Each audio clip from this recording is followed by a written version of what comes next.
얼마 전에 사모님이 제 사무실에다가 요만한 주먹만한 화초 2개를 갖다 놓으셨습니다. 사모님이 얘기하지 말라고 그랬는데 해야겠어요. 조그만 주먹만한 화초인데, 여보 그게 꽃 이름이 뭡니까? 했더니 카랑코에라고 그래요. 카랑코에. 키도 작고 딱 주먹만 해요. 지금은 컸습니다. 그러니까 덜 귀여워요. 근데 갔다 오니까 강아지 2마리가 앉아 있는 것 같아. 꽃도 작고 통통하고 잎사귀도 통통하고 얼마나 예쁜지. 귀엽고, 사무실 이래야 책과 사무집기와 그런 것들만 있었는데 그게 2개 들어오니까 사무실이 살아날 것 같아요. 너무너무 이뻐서 나도 모르게 가까이 가서 입을 맞췄습니다. 너무너무 이뻐서. 그래서 하루 종일 사무실에 있다 보면 자꾸 눈길이 가요. 예쁘고 나를 자꾸 쳐다보는 것 같아서. 그래서 제가 생각하기를 요 조그만 꽃 하나, 요 꽃 하나가 내 사무실에 기쁨을 주고 웃음을 주는구나. 일을 하다가, 작업을 하다가 자꾸 눈길이 갑니다. 그래서 저는 내 사무실에 온 은혜라고 생각합니다. 은혜, 요 조그만 게. 여러분, 살다 보면은 먹고 사는 생활, 의식주, 그냥 자기 하늘일 직업, 비즈니스 이런것만 보다 보면은 마음이 죽어요. 그렇게 하면 안 됩니다. 자꾸 눈을 들어야 돼요. 하늘을 봐야 됩니다. 사람이 피폐해지고 악해집니다. 그리고 여유가 없게 되고 마음이 불행해져요. 자, 오늘 이 본문에서 제목이 뭘까요? 다리 저는 사람. 야, 무슨 설교 제목이 다리, 교회 가면은 저는 다리도 고쳐줘야 되는데 다리 저는 사람이라는 제목을 정했을까? 여러분과 저는 다리 저는 사람이 되어야 됩니다. 자, 오늘 이 본문에서 우리 또 한번 하나님의 진리를 만나보도록 합시다. 제가 얼마 전에 이 야곱을 여러분들에게 설명하다가 오후 시간이었죠. 그때 이 부분을 다루었는데 다시 한번 다루면서 듣지 못한 분들은 자세히 생각해 보시길 바랍니다. 야곱이 자기 형을 속이고 형의 장자의 명분을 뺏고 그리고 아버지의 축복을 뺏고 자기 형 에서에게, 그리고 도망갑니다. 형이 죽이려고 했거든요. 그래서 자기 외삼촌 집에 가서 며칠 후에 있을 예정이었는데 20년이 지납니다. 사람은 자기 생각대로 안 되는 거예요. 며칠 후에 오기로 한 거예요. 자, 그런데 20년 후에 집으로 돌아오는데 문제가, 자기가 과거에 피했던 자기 형의 낯을 어떻게 보느냐, 이게 문제였습니다. 그런데 자기가 파송했던 전령으로부터 소식이 들려오는데 자기 형 에서가 자기가 돌아온다는 소식을 듣고 400명을 이끌고 찾아온다. 겁이 덜컥 났습니다. 환영을 하려면 400명이 필요 없거든요. 장정 400명은 부정적인 의미입니다. 자, 그래서 야곱은 그동안 안 했던 필사의 행동을 합니다. 이제 자기의 부인도 4이나 됐고 자식들도 많고 재산도 많고 양과 소가 어마어마하게 많은데 형이 이걸 와서 전부 다 치면은 어떻게 합니까? 자기 처자들은 죽습니다. 그래서 필사적인 기도를 하는 가운데 여러분과 제가 지금 만나는 정말로 중요한 이 진리가 나타납니다. 잊어버리면 안 됩니다. 이거 잊어버리면 여러분 큰 손해입니다. 손해뿐만 아니라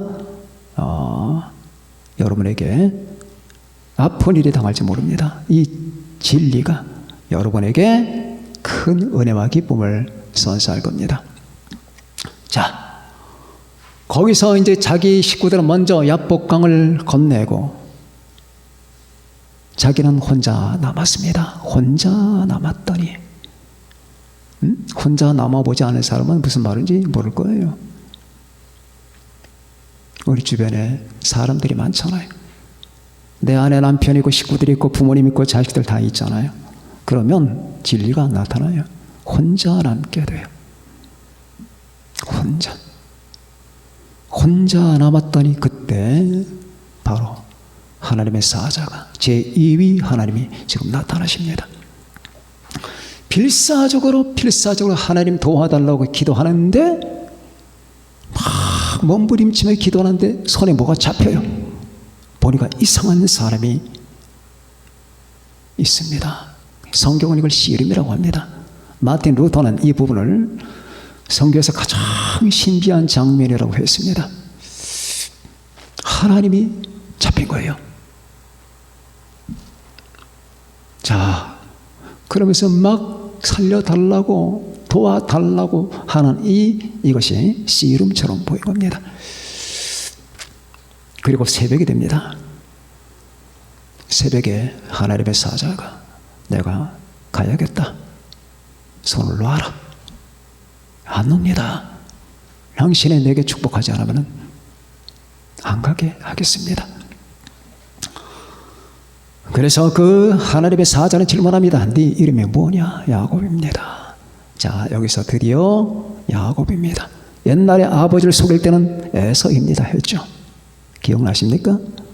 여지껏 에서로 산 거예요. 야곱이 여지껏 에서로 살았습니다. 너는 누구냐? 저는 아버지의 맏아들 에서입니다. 어디 가까이 와 봐라. 내가 한번 몸을 만져보자. 손목과 목을 만져보니까 이미 염소를 죽여서 매끈매끈한 곳에 다 꿰맸기 때문에 형처럼 형이 털이 많았거든요.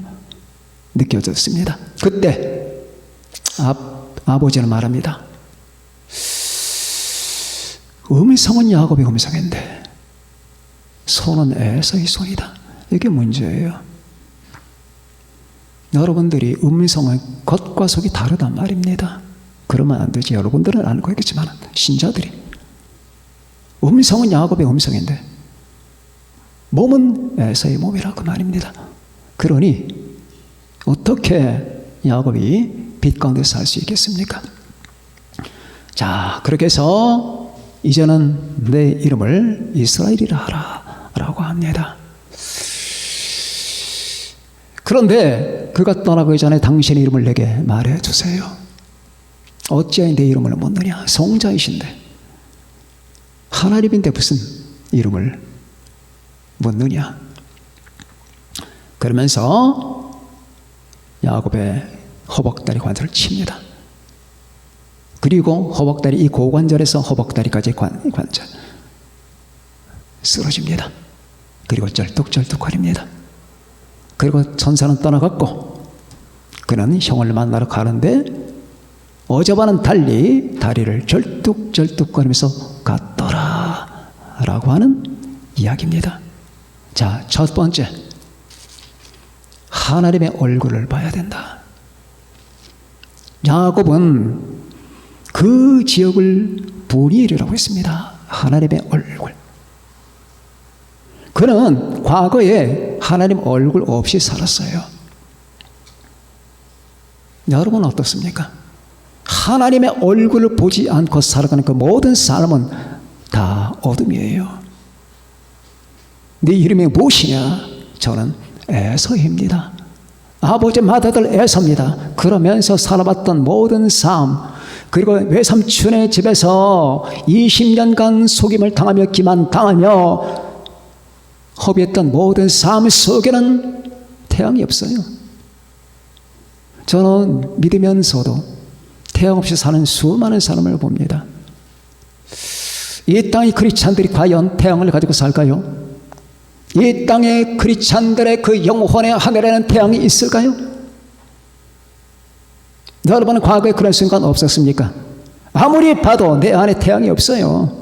그냥 교회를 다니는데, 성경책 끼고 다니는데, 내가 신자라고는 명분을 가지고 있는데 내 안에 정말로 내가 긍정할 만한 어떤 조건이 없다, 그 말입니다. 내가 긍정할 만한 조건은 무엇이냐? 나는 정말 하나님을 만나고 있다. 내가 하나님 아래 있다. 하나님 안에 있다. 정말 내 안에는, 내 삶 속에는 하나님의 빛이 비춘다. 이걸 내 안에 자아가 인정하는 거예요. 여러분, 자아가 인정해야 돼요. 여러분의 자아가, 여러분의 입이 인정하라는 말이 아니라 여러분의 자아가, 자, 내가 브니엘을 지날 때에 해가 돋았더라. 여러분, 참으로 이 말이 신비한 말이에요. 이 문장 하나 성경이 하나님의 영감으로 기록된 거잖아요. 자, 이 야곱은 고관절이 위골됐어요. 꽈당 넘어졌습니다. 이제껏까지 자기 다리로 펄펄 날면서 살았어요. 그때는 태양이 없었어요. 하나님의 얼굴도 없었습니다. 그런데 자기가 죽음 앞에서 몸부림치면서 하나님께 기도하고 절박한 간구를 드린 후에 하나님의 얼굴을 보는데, 하나님의 얼굴을 본 반면에 허벅다리 관절은 무너집니다. 그런데 쩔뚝쩔뚝 거리면서 걸어갈 때 해가 돋는 거예요. 이상하잖아요. 왜 그 전에 해가 안 돋았을까? 여기서 첫 번째, 여러분, 우리가 하나님의 얼굴을 봐야 된다. 인간은 하나님의 얼굴을 봐야 되는 거예요. 기억해 두세요. 아유, 하나님의 얼굴 어떻게 봐? 하나님의 얼굴을 못 보면은 인생 사는 거 아니에요. 여러분, 여러분의 마음속에 제가 이렇게 말씀을 드릴 때 하나님의 얼굴을 봤다라고 하는 이 같은 확신과 느낌이 여러분에게 충돌되지 않습니까? 그렇지 않다면 우리는 다시 기도해야 됩니다. 하나님의 얼굴. 하나님의 얼굴은 곧 예수 그리스도예요. 그리고 하나님의 은혜입니다. 은혜. 예수 그리스도와 그 은혜. 이 3월달이 은혜하네요. 은혜. 하나님의 은혜를 겪어보지 못한 사람은 하나님을 모릅니다. 하나님의 은혜를 만나보지 못한 사람은 해가 안 돋아요. 예수님을 만나지 못한 사람의 얼굴에는 태양빛이 반사가 안 됩니다. 예수님을 만나지 못한 사람의 영혼에는 언제나 태양이 가려 있어요. 어둡습니다. 예수님을 만나지 못했고 하나님의 은혜를 체험하지 못해서, 내가 기도하면서 하나님을 만나지 못해서 하나님의 얼굴, 그 얼굴을 못 만났단 말입니다. 4년 8방 다 둘러봐도 내 가슴은 그냥 가득 어둠이 가득해요. 답답하고 짜증이 납니다. 사는 게 사는 것 같지 않아요. 항상 뭔가 권태가 나고 사는 게 사는 것 같지 않은 이 같은 삶의 연속이 계속 진행됩니다. 모든 것이 캄캄하고 모든 것이 어둡고 모든 것이 짜증스럽고 모든 것이 두렵고 모든 것이 근심스럽고 모든 것이 의심스러워요. 왜? 하나님 얼굴 본 적이 없으니까. 하나님의 얼굴 보지 않았으니까 그 사람 위에는 태양이 안 뜨는 거예요. 왜 자불안석하는데요? 왜 그렇게 불안해하냐고? 왜 그렇게 좌불안석이냐고? 가만히 하나님 앞에 경건하게 조용하게 탄탄하게 하나님을 바라보면서 요동하지 말고 흔들리지 말고 긴장하지 말고 편안하게 살아가지를 못하냐고. 하나님의 얼굴을 못 보니까 그런 거예요. 개가 말이에요. 주인의 얼굴이 안 보이면 개와 개가 싸울 때 힘을 잃어요. 개가 져요. 근데 개가 자기 주인이 앞에 딱 서 있단 말입니다. 그러면 으르렁거리면서 싸워서 이깁니다. 주인의 얼굴을 보면서 힘을 얻는 거예요. 주인의 얼굴로부터 그 개는 힘과 용기를 받는 겁니다. 우리가 하나님의 얼굴, 내 주님의 얼굴을 못 본다면 삶의 동력이 작용을 못해요. 주님의 얼굴을 본 자만이 이걸 뚫고 나갈 수가 있는 거예요. 주님의 얼굴 본 자만이 이 현실을 돌파해 나갈 수 있는 거예요. 힘들어. 비가 와. 눈이 와. 바람이 붑니다. 홍수가 생겨납니다. 그러면 폭 쓰러져서 이제 살만한 동력을 상실하고 동기를 상실해버리고 주저앉아 버리느냐? 아닙니다. 그런 게 아니에요. 기독교는 그런 게 아닙니다. 우리가 사방으로 우겨 싸움을 당하여도 쌓이지 아니하며 답답한 일을 당하여도 낙심하지 아니하며 박해를 받아도 버림받지 아니하며 거꾸로 뜨름을 당하여도 망하지 아니하고 우리가 항상 예수의 죽음을 몸에 짊어지면 예수의 생명도 우리 몸에 나타나게 하려 함이라. 고린도후서 4장에 나오잖아요. 거꾸로 뜨름을 당해도 망하지 않는데요. 박해를 받아도 버림받지 않고요. 사방으로 첩첩산중이야. 다 쌓였어. 걱정, 근심거리, 날 둘러싼 모든 현실들이 그냥 즐비해. 우리가 사방으로 우겨 싸움을 당해도 나는 쌓이지 않는다. 쌓이지 아니하며 답답한 일을 만나도 낙심하지 아니하며 어디서 이런 힘이 생길까요? 우리가 하나님의 얼굴을 볼 때, 예수 그리스도를 알 때에, 그분의 은혜의 십자가 은혜를 체험할 때에 하나님이 자기 아들을 아끼지 아니하시고 우리의 모든 사람을 위하여 내주시니까 어찌 그 아들과 함께 모든 것을 우리에게 주시지 아니하겠느냐? 어디 있다고요? 로마서 8장 32절.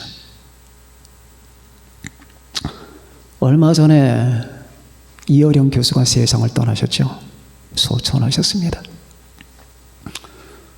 그분이 떠난 후에 며칠 후에 제가 그분의 책, 과거 읽었던 책, 지성에서 영성으로 가는 그 책을 한번 뽑아봤습니다.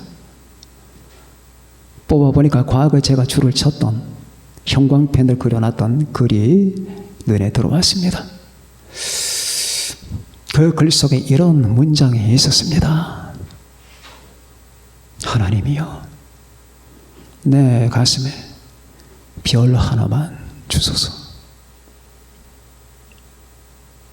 반딧불만한 별이다 괜찮으니까 제가 별을 만들 수 있게 해 주소서. 내게는 별이 없다는 뜻이겠죠. 별 하나만 주소서. 내게 별 하나만 주소서. 야, 문장이 사무치죠. 별 얼마나 삶의 진리를 탐구했는데 뭔가 지금 생명을 못 만난 거, 이런 속에서 하나님께, 여러분 안에는 별이 있죠?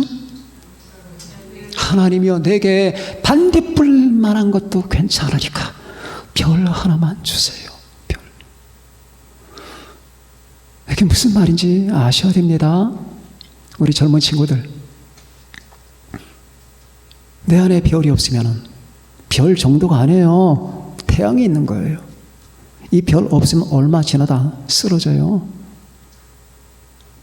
네, 캄캄하니까 맨 처음에는 몰라. 먹고 살기 바빠서 몰라. 공부하기 바빠서 몰라. 이게 무슨 말인지. 그러나 인생을 대학 졸업하고 결혼하고 막 살다 보면은 별이 없는 사람은 다 시체가 다 돼. 길바닥에 다 쓰러져. 다 죽어나가는 거예요. 그 마음이 죽고 영혼이 죽고 정신이 죽어나가는 겁니다. 별이 없으니까. 다 썩어 소 안에서 빛이 없으니까. 저는 이어령 교수의 이 말씀 속에 함축하는 바가 많다고 봅니다. 여러분 안에 이 별이 있어야 되는데 영원한 별, 새벽별이 있으시죠?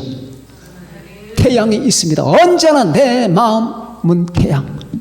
우리 주 예수 그리스도가 나의 은혜고 나의 태양이고 그분의 십자가가 내 안에 있으며 그분의 보혈을 은총을 입은 나는 언제나 그분의 얼굴을 보면서 이 세상에 살아있는 동안 이 잠정적 순간들을 내가 믿음으로 돌파해 나간다라고 하는 이 같은 믿음이 우리 안에 있어야 되는 겁니다. 여러분, 하나님의 얼굴을 보다. 야곱이 얼마나 충격을 받았으면 이런 이름을 지었을까요? 그는 그 지역을 보니엘이라고 했어요. 하나님의 얼굴. 자기가 하나님의 얼굴을 봤다는 겁니다. 실제로 봤죠.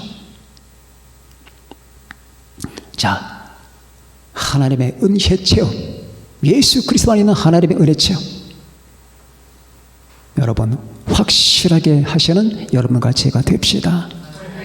두 번째, 그러면 하나님의 얼굴을 본 자는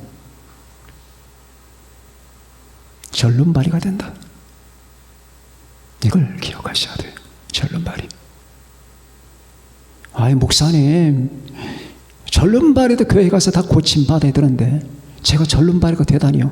기독교는 절름발이다. 그거 모르면 기독교가 뭔지를 모르는 사람이다. 기독교는 절름발이야. 설명해 주세요. 그래, 설명합니다. 여러분과 제가 살아있는 신앙은 절름발이 신앙이에요. 무슨 말인가? 자, 사람이 두 다리를 가지고 걷잖아요.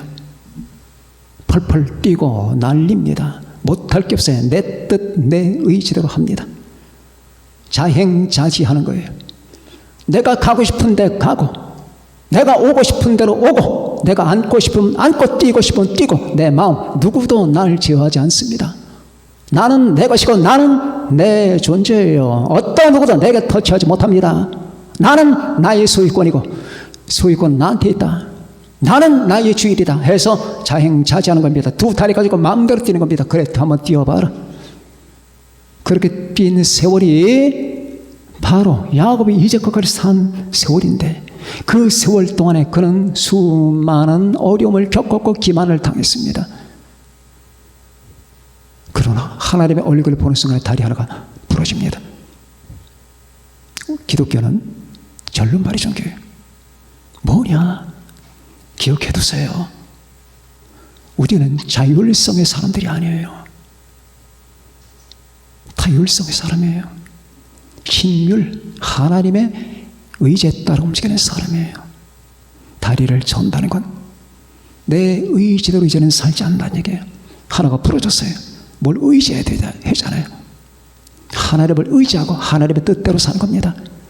내 뜻, 내 소원대로 사는 게 아니고 하나님의 뜻, 우리 주님의 뜻을 따라 사는 거예요. 그게 신앙이라고 하는 거예요. 자, 하나님의 얼굴을 본 자는 다리가 부러지는 거예요. 그러나 하나님 얼굴을 보지 않은 사람은 다 멀쩡해요. 다 멀쩡해. 인간의 생각도 지성도 모든 양심도 다 멀쩡해. 내가 왜? 나는 완전한데. 그러나 하나님의 얼굴을 본 자는 그냥 엎어집니다. 무릎을 꿇고 나는 죄인입니다. 이제부터 나는 내 뜻대로 사는 게 아니고 내 힘으로 사는 게 아닙니다. 내가 그리스도와 함께 십자가에 못 박혔나니 그런즉 이제는 내가 사는 것이 아니라 내가 사는 게 아니래. 내 다리는 무너졌어요. 그런즉 이제는 내가 사는 것이 아니요 오직 내 안에 그리스도께서 사시는 것이라.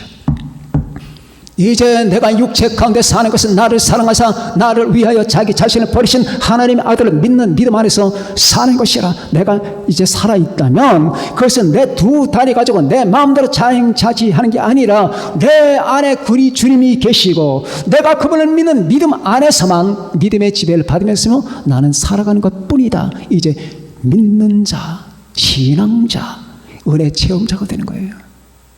갈라디아서 2장 20절에 나오는 이 말씀처럼 이게 은혜 체험자예요. 은혜를 아는 자는 다리를 절어요. 은혜를 모르는 자는 다리를 안 절어요. 은혜를 모르는 자는 다리가 멀쩡해요. 은혜를 모르는 자는 감사가 없어요. 은혜를 모르는 자는 자기 중심이에요. 은혜를 모르는 사람은 자율성의 사람이에요. 은혜를 모르는 사람은 자력신앙을 가지고 있는 겁니다. 은혜를 모르는 사람은 왜 그렇게 자기를 높이는지 몰라. 썩어 문드러질 자기를. 그러나 주님의 은혜를 체험한 자는, 주님의 십자가를 만난 자는 그 십자가를 끌어안고 주여 내 죄를 용서해 달라고, 주님, 나는 당신 앞에 죄인이라고. 당신의 피로 나를 덮어달라고. 당신은 하나님이신데 나 때문에 이 땅에 오신 그 은총과 그 사랑으로 나를 적셔달라고, 나를 덮어달라고. 이제 나는 사는 게 아니라고.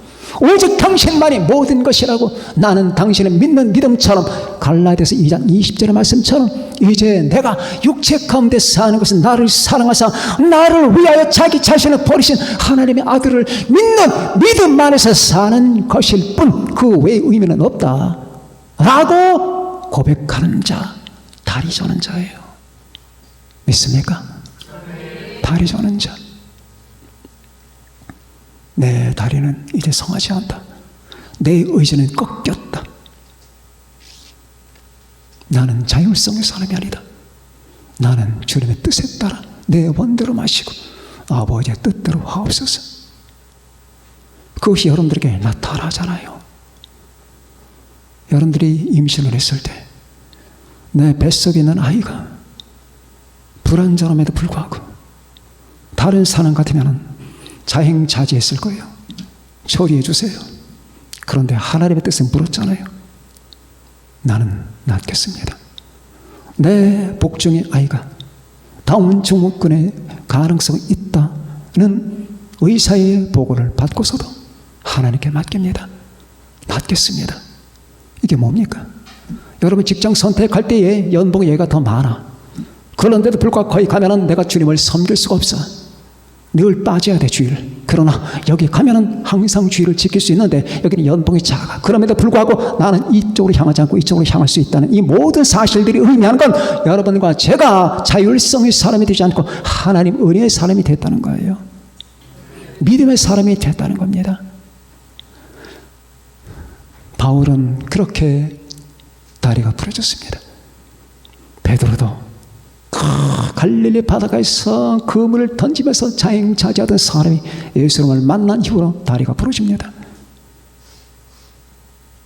주님께서 승천하시기 전에 베드로를 만나서 하셨던 말씀 기억납니까? 요한의 아들 시몬아, 내가 나를 사랑하느냐? 이걸 계속 질문 3번이나 하신 다음에 마지막에 이런 말을 하십니다. 내가 젊어서는 네 스스로 띠를 띠고 원하는 곳으로 다녔지만 늙어서는 네 팔을 벌리리니 남이, 네가 아니라 남이 너에게 띠를 띠고 원하지 아니하는 곳으로, 내가 원하는 곳이 아니라 하나님이 원하는 곳, 원하지 아니하는 곳으로 데려가리라. 무슨 말인지 아시겠어요? 십자가에 거꾸로 못 박혀 죽음을 얘기하는 겁니다. 이제 젊어서는 네가 스스로 띠를 띠고 혁띠를 띠고 네 스스로 띠고 네가 원하는 곳으로 갔지만은 늙어서 네 팔을 벌리리니 남이 너에게 띠를 띠고 네가 원하지 아니하는 곳으로 데려가리라. 여러분, 이렇게 상세하게 묘사된 그 미래가 어디 있습니까? 이게 베드로의 인생이었습니다. 그래요. 은혜를 경험한 사람은 그렇게 되는 거예요. 우리는 여기 오고 싶어서, 내가 오늘 가야지. 물론 우리가 변화된 마음은 오고 싶어요. 그런데 주님의 뜻이 나를 지배합니다. 여러분과 제 삶 모든 것은 주님께서 지배하시고, 자, 우리 주님의 얼굴을 받기 때문입니다. 은혜는 그런 겁니다. 은혜는 무서운 겁니다. 하나님의 은혜는 나를 변화시키고 여러분을 변화시킵니다. 은혜를 우리는 계속 받아야 됩니다. 목사님, 제가 신앙생활 하다가 기독교인으로 살다가도 내가 죄를 집니다. 어떻게 하면 좋죠? 은혜가 떠나갈까요? 천만에 그러지 마세요. 이렇게 기도하세요. 주여, 저는 죄인입니다. 저는 예수님을 믿고 구원받은 이후에도 역시 죄를 짓습니다. 하나님, 내가 흉악한 죄인일수록 당신의 사랑과 은혜를 더 크게 내게 덮어 주옵소서. 나는 부족할수록 당신이 필요합니다. 주여, 그러면서 더 매달리세요. 더 매달리세요. 내가 부족하다고 느끼면, 내가 죄를 지었다고 느끼면 더 달려가서 주님 품에 안기세요. 주여 나를 사랑해 달라고. 나는 당신의 사랑이 필요하다고. 당신의 사랑으로 날 덮으셔서 그 사랑이 날 더 온전한 자로 만들어 달라고 기도하시는 여러분과 제가 되십시다. 여러분, 이겁니다. 달이 저는 사랑. 아름답지 않습니까? 여러분, 과거에는 그거 모르셨죠? 다리가 멀쩡하고 치료받고 건강하고 펄펄 뛰고 근육이 나온 남자가 멋있어 보이죠? 저는 다리가 부러진 자가 아름다워 보여요.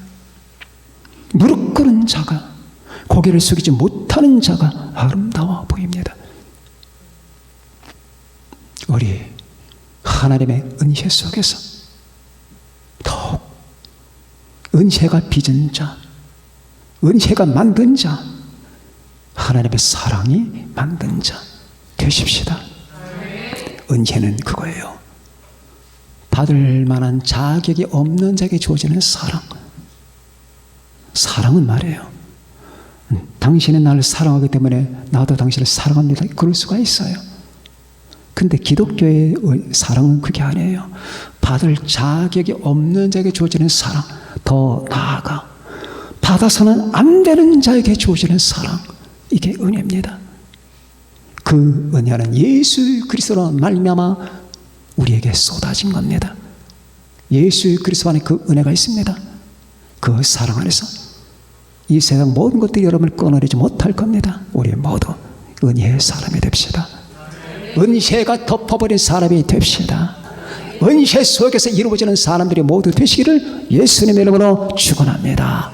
기도하십시다. 우리 하나님 은혜에 더 매달립시다. 더 하나님의 은혜를 구합시다.